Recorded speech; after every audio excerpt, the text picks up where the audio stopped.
All right, time for part 2 of our pre-Columbian civilization flip classroom notes. This is part 2 for the Incas. You should have been given a worksheet that looks like this. Fill in the blanks as we go along. If you need to stop, pause, rewind, or mute for any reason, feel free to do that. We'll go ahead and get started now. This is a quipu, and you're going to learn a little bit more about that in a moment.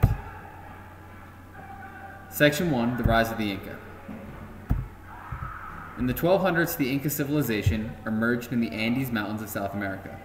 Obviously, you know that South America is a large continent with several distinct regions. The southern part is dominated by the Pampas, or the vast grassy plains of Argentina and Uruguay.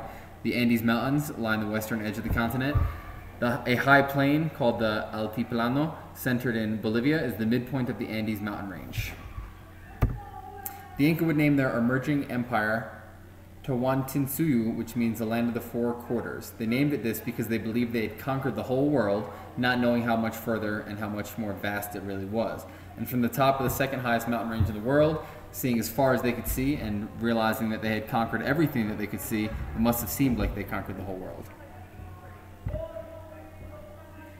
As you guys know, living in the Andes can be difficult, especially before it was settled. The climate can be cold, the slopes are steep, and the ground is not very level, and the high elevation made human settlement in the Andes pretty difficult. Early Andean people fished, hunted, and mined, but agriculture was the key to the growth of civilization in the Andes Mountains. Early Andean farmers learned to adapt to their mountainous environments by developing a technique to expand farming to the hillsides. What they did is they would cut terraces, if you see here, flat strips of land, into the mountainsides and created flat areas of land to plant their crops. This allowed them to create a lot more area with which they could plant and farm. This is referred to as terrace farming, and it increased the land they were able to farm by quite a bit, and it allowed the Inca to grow more food and increase their chances of survival. Andean farmers also bred livestock, llamas specifically, which served as pack animals and a source of meat, and alpacas, which served as a source of wool. The Inca built the first great empire of the Andes and of South America. Historians believe they settled in the valley of Cusco about 800 years ago. The greatest of the Sapa Incas, or warrior kings, was Pachacuti. He used military force and diplomacy to expand the Inca Empire, and diplomacy is the management of communication and relationships between peoples or nations. So basically peaceful communication that allows them to coexist economically as well as militarily. Pachacuti offered peace and protection to those who agreed to join the empire and threatened those who resisted. Those who did resist, however, were soon terrified by the sound of bloodthirsty songs sung by Inca soldiers. One song began, "We'll drink from your skull. From your teeth we'll make a necklace, flutes from your bones." That sounds kind of scary and intimidating to me, and it worked on many of their opponents. Whenever possible, the Inca tried to conquer through more peaceful means. "It is not well to kill and destroy," Pachacuti explained, "for in the end, they are all ours, and we should not destroy our own." So the mindset of the Incas, before they even engaged in battle or conflict, was that they already were going to own this area of land and the kingdom that they were attempting to conquer. In order to unite their empire, the Inca forced conquered territories to speak the oral language of the Inca, Quichua. That's what it looks like written down. I'm not even going to try to read that because I'm going to mess it up pretty badly. The Inca Empire reached its height at the time of Huayna Capac, the last of the great Sapa Inca, which means emperor or king. As a dedicated ruler, he did much to improve the lives of his people. In addition to building temples and other works, he greatly expanded the road network. He had storehouses built along the entire empire for food, that aid could be quickly rushed to any who were in danger of starvation. Taking power in 1493, he ruled a stable, peaceful empire of 10 million people from 100 different ethnic groups. Peace did not last, however. A civil war soon broke out shortly after following his death. Under his rule, the Inca Empire expanded tremendously, both in wealth, the amount of people, and the amount of land that were under their protection. After the Civil War, the Spanish soldiers invaded and conquered the Incas. Part 2, or Section 2, Inca Society. Like the Maya, the Inca had a rigid social structure. It was divided into classes, nobles and commoners. Each class had its own hierarchy, which is a system of ranking members of a group according to their importance.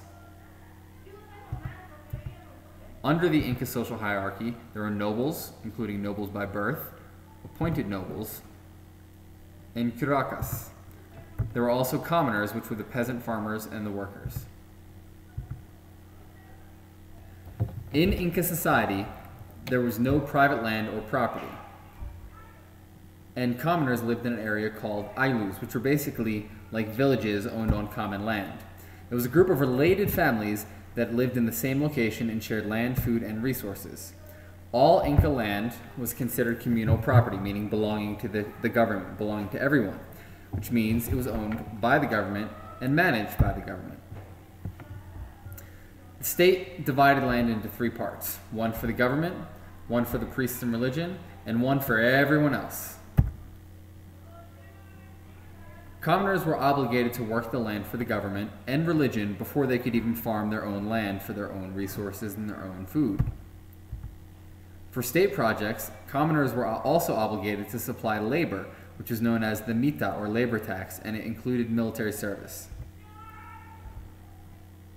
Most Inca communities produced the goods that they needed, so there was little need for money or trade.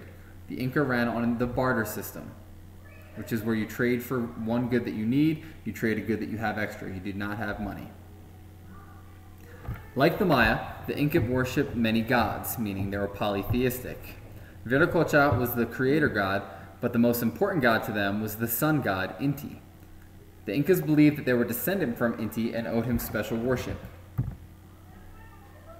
Sapa Incas believed to be the direct descendants of Inti and were regarded as living gods. Those were the ones who ran the entire Inca Empire. When they died, their bodies were preserved as mummies, and the royal mummies were housed in great luxury and were even brought out for special ceremonies. It was thought that the Sapa Incas could influence the gods even after death.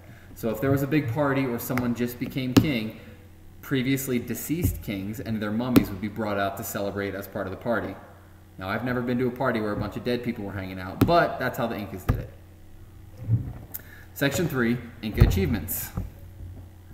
The Inca could not have ruled the empire without good administration. Administration is the management of government, institution, or business.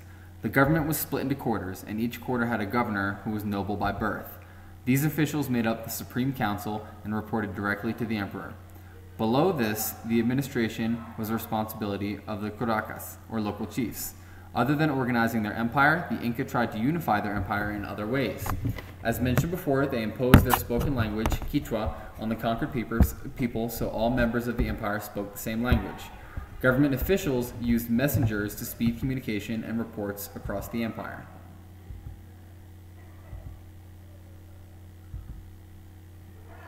These messengers carried a quipu, a record-keeping device made of knotted strings.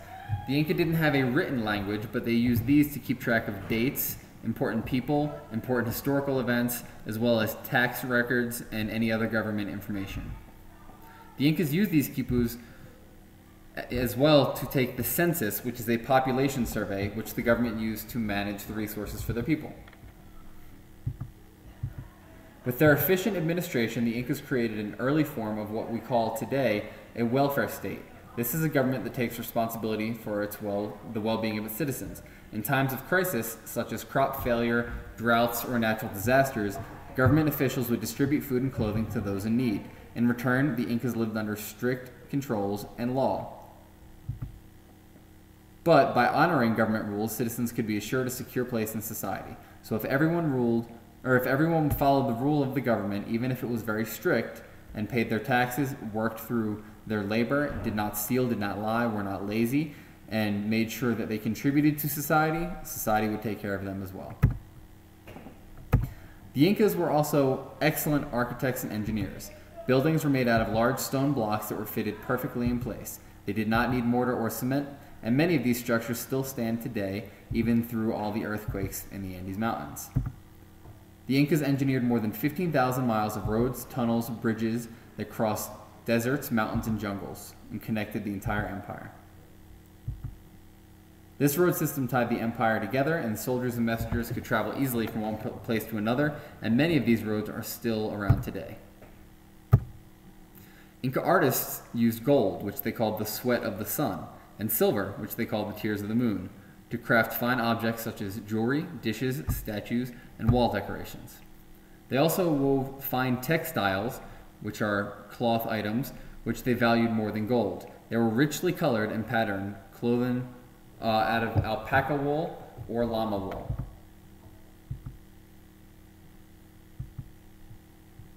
That's it for the chapter and part on the Inca. Now we're going to move on to the Aztecs in the next video.